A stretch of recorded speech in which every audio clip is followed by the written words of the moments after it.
Selamat datang di podcast Akal Radikal, edisi 19 April 2020. Bersama gua Andi, gua akan ngebahas hal-hal yang lagi happening di Indonesia dan di dunia.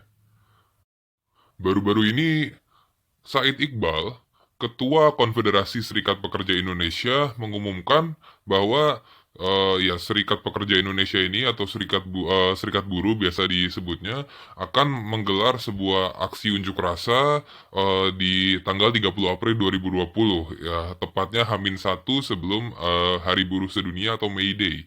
Nah, unjuk rasa ini sendiri dia bilang selain rutin karena memang setiap tahun dilakukan, khususnya tahun ini akan temanya adalah tuntutannya untuk mengenai Omnibus Law, PHK, dan juga menuntut libur 100% dan tetap berbayar hingga corona ini usai di Indonesia. Gue tidak menyalahkan mereka ketika mereka ingin menuntut hak mereka, terutama yang cukup problematik kan tentang Omnibus Law itu kan. Gue nggak akan bahas detail di sini karena fokusnya bukan ke situ. Tapi yang ingin gue soroti adalah keinginan mereka untuk melakukan unjuk rasa live. Maksudnya beneran datang gitu ke kantor DPR, DPD, MPR, terus kementerian. Mereka beneran mau datang dan perkiraan massanya ada 50.000 orang.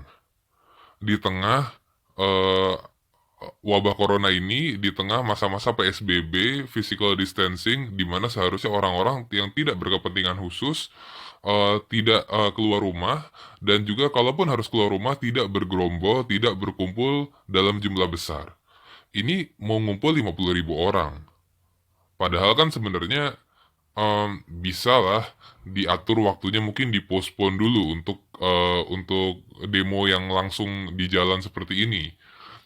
Selain itu juga gue menyoroti adanya eh, tuntutan yang menurut gue tidak masuk akal. Ya balik lagi, namanya podcast ini kan gue berusaha mengajak berpikir dengan akal ya.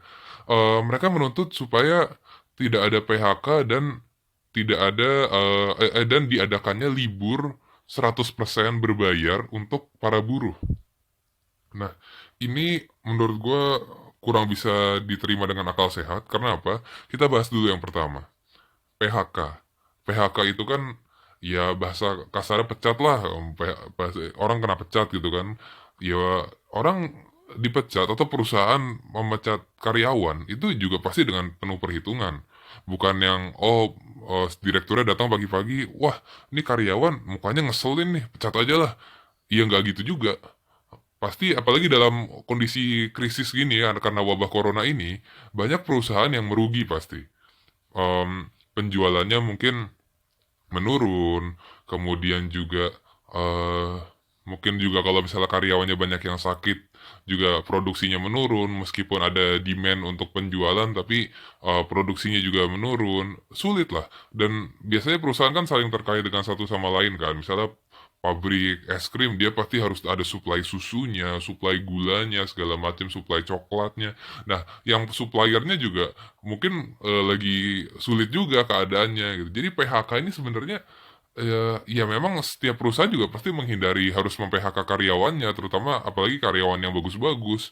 Tapi kalau misalnya dalam kondisi seperti ini, menurut gue sih yang perlu dipastikan adalah apabila pun perusahaan melakukan PHK, hak-hak karyawan yang kena PHK itu harus dipenuhi. Ya yang paling penting misalnya pesangon. Pesangon terus surat referensi kerja itu harus diberikan. Kalau memang perusahaan terpaksa melakukan PHK. Jadi melakukan PHK-nya sendiri menurut gua sangat sulit untuk misalnya dihindari ya. Maksudnya apalagi dalam kondisi seperti ini, krisis seperti ini, bukan PHK-nya yang harus dilarang, tapi kalaupun terpaksa harus PHK, harusnya hak-hak karyawan yang kena PHK itu harus dipenuhi tanpa dikurang-kurangi sama sekali. Itu yang harus dipastikan. Kemudian yang kedua tadi ada buruh yang minta libur 100% hingga wabah corona ini lenyap dari Indonesia. Dan libur ini beda dengan dirumahkan ya. Dirumahkan mungkin ada potong gaji atau tidak digaji. Kalau libur ini kan berarti ya seperti cuti tahunan. Mintanya libur dan digaji full. Nah, ini juga menurut gue kurang masuk akal. Dan ada dampak buruknya ke depannya. Misalnya begini, kan yang namanya perusahaan itu ada rantai ininya, rantai operasionalnya. Kalian mungkin atau kita semua sebagai karyawan biasanya nggak terlalu sadar gaji kita tuh dihasilkan dari mana. Kan misalnya pabrik deh, karyawannya kerja nih produksi barang kan. Terus kemudian perusahaan tuh jual barangnya. Barangnya laku, perusahaan dapat untung, bisa buat bayar gaji. Nah, kalau misalnya lu nggak mau kerja, lu mintanya libur, kan berarti produksi nggak jalan tuh. Produksi nggak jalan, nggak bisa jualan, terus nggak ada duit masuk. Nggak ada duit masuk, lu masih minta gaji juga. Duitnya dari mana? Dari metik di pohon, kan nggak bisa. Nah, makanya sebenarnya daripada minta libur alih-alih dengan alasan takut kena corona, terus tapi ujung-ujungnya malah kayak malakin perusahaan, sebenarnya lebih tepat apabila tuntutannya adalah supaya perusahaan-perusahaan yang masih meminta karyawannya untuk masuk menyediakan safety measure untuk menjamin karyawannya tidak tertular virus corona di tempat kerja. Seperti misalnya ada bos lagi box disinfektan. Jadi setiap orang yang mau masuk atau keluar ke lingkungan kerja tuh semuanya disemprot di dalam box itu kan yang untuk sterilisasi itu. Kemudian perusahaan menyediakan masker, kemudian juga sarung tangan dan alat-alat lainnya yang bisa mengamankan karyawannya dalam bekerja, dan itu harus secara konstan disediakan. Kalau ada yang rusak harus diganti segala macam. Sebenarnya fasilitas-fasilitas itu yang harusnya dituntut ketimbang minta libur kemudian dibayar 100%. Itu yang nggak masuk akal. Oke lah, misalnya perusahaannya punya uang nih sekarang, terus mengiyakan tuntutan itu. Oh ya udah, lu libur dulu deh, tetap gue bayar. Itu nggak akan bertahan lama, karena karyawannya ada banyak, produksi nggak jalan, duit mengalir terus ke karyawannya, pasti ntar ujung-ujungnya apa? Ujung-ujungnya duit perusahaan habis. Terus apa? Balik lagi ke yang tadi diomongin, PHK. Karena apa? Beberapa bulan nggak ada produksi, nurutin kemauan buruhnya, kemauan karyawannya untuk diliburkan tapi tetap dibayar. Lama-lama duit perusahaan menipis, habis, ya terpaksa PHK. Ikan malah nggak enak ujung-ujungnya minta libur tapi liburnya berkepanjangan alias ujung-ujungnya dipecat. Kan nggak enak, ntar udah dipecat marah lagi, kok saya dipecat sih. Ya, ya itu tadi, makanya pakai akal. Kalian harus tahu, kita semua harus tahu gaji kita itu berasal dari mana.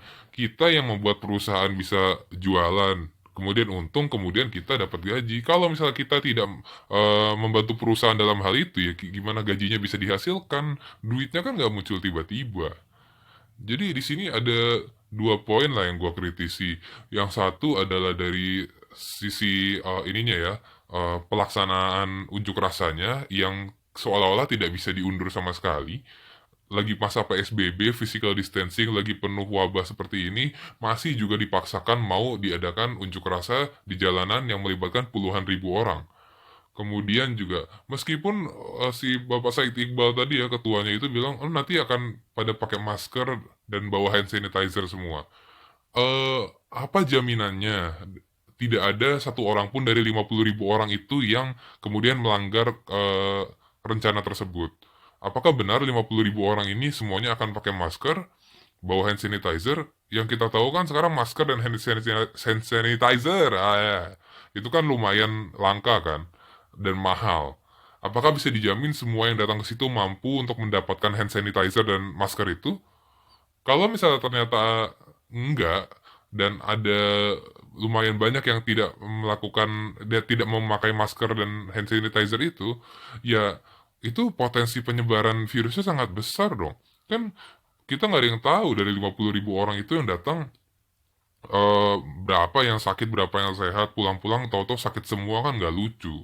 Bawa lagi ke keluarganya, nularin satu sama lain. Itu yang ada nggak kelar-kelar. Kalian nanti cuman gara-gara demo satu hari, coronanya berkepanjangan sampai tahun-tahun depan, kan nggak lucu seperti itu. Terus juga yang kedua yang gue kritisi adalah tuntutannya. Kalau soal Omnibus Law, oke lah, itu memang cukup problematik hukumnya. Dan sebenarnya patut dikritisi oleh mereka. Terus tapi yang kedua dan ketiga menurut gua agak sulit ya, karena PHK itu perusahaan pasti melakukan perhitungan yang sangat panjang. Kenapa dia sampai harus PHK? Biasanya kalau udah sampai harus PHK itu karena memang udah susah keluar duit lagi untuk karyawan. Terus yang ketiga tadi juga ada tuntutan yang justru bisa menimbulkan PHK di masa yang akan datang. Kalau misalnya minta libur tapi dibayar, itu mah namanya minta duit jajan kayak sama orang tua, kayak anak SD aja kan minta duit jajan. Nggak kerja nggak apa minta duit jajan. Ini juga sama lah. Karyawan punya kewajiban, perusahaan punya kewajiban. Karyawan kewajibannya bekerja, perusahaan kewajibannya memberi gaji. Nah, sebenarnya ada alternatif yang bisa dituntutkan kepada perusahaan oleh karyawan, yaitu tadi yang perusahaan tuh harus menjamin bahwa lingkungan kerja itu steril, aman untuk orang-orang bekerja, ya memberikan fasilitas keamanan, kesehatan untuk karyawan-karyawannya. Itu yang sebenarnya harusnya dituntut, bukan nuntut libur.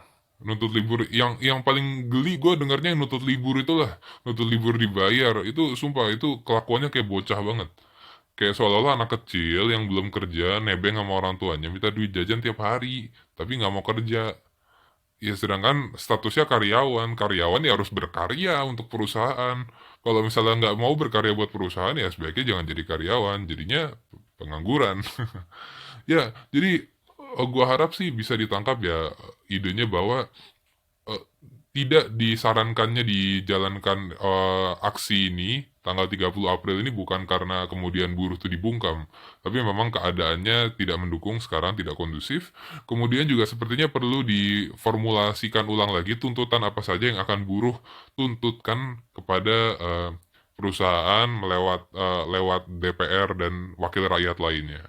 Ya semoga podcast kali ini bermanfaat. Sampai ketemu di episode berikutnya. Selamat sore.